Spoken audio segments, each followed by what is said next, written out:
अस्सलाम वालेकुम। Don news के साथ मैं हूं सना करीम। खबर आपको देंगी कराची के इलाके गुलिस्तान जौहर में वाक़ निजी बैंक के अंदर शहरी को हैप्नोटाइज करके रकम लूट ली गई है। वारदात की सीसीटीवी फुटेज में मुलजिमान के चेहरे वाज़े तौर पर देखे जा सकते हैं। मुलजिमान के खिलाफ क्या कार्रवाई अमल में लाई गई है, मजीद जानेंगे। डॉन न्यूज़ के नुमाइंदे मोहम्मद बिलाल हमारे साथ मौजूद हैं। जी बिलाल, तफसीली तौर पर आगाह कीजिएगा।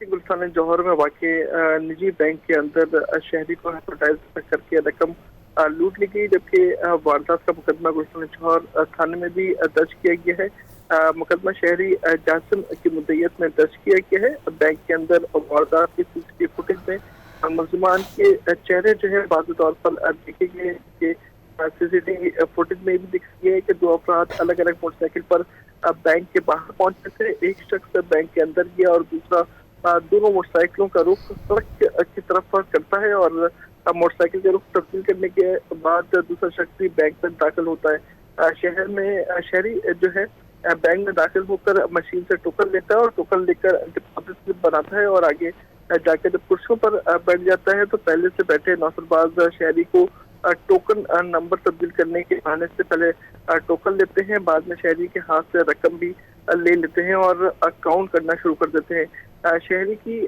3,70,000 की रकम हाथ की सफाई से गायब करते हैं, जबकि बाकी रकम शहरी को देकर बैंक से बाहर की तरफ भागते हैं। फुटेज में यह है कि भागते हुए मोटरसाइकिलों पर बैठते हैं मुलजिमान और फरार हो जाते हैं, जबकि मशकूक हरकत देखकर सिक्योरिटी गार्ड भी अंदर जाते हैं। इस तमाम सूरत-ए-हाल पर पुलिस ने मुकदमा दर्ज कर लिया है। मुलजिमान के चेहरे भी वाज़ेह हैं। पुलिस हुकाम की जानिब से कहा गया है कि मुलजिमान को जल्द गिरफ्तार कर लिया जाएगा। बहुत शुक्रिया बिलाल आपका।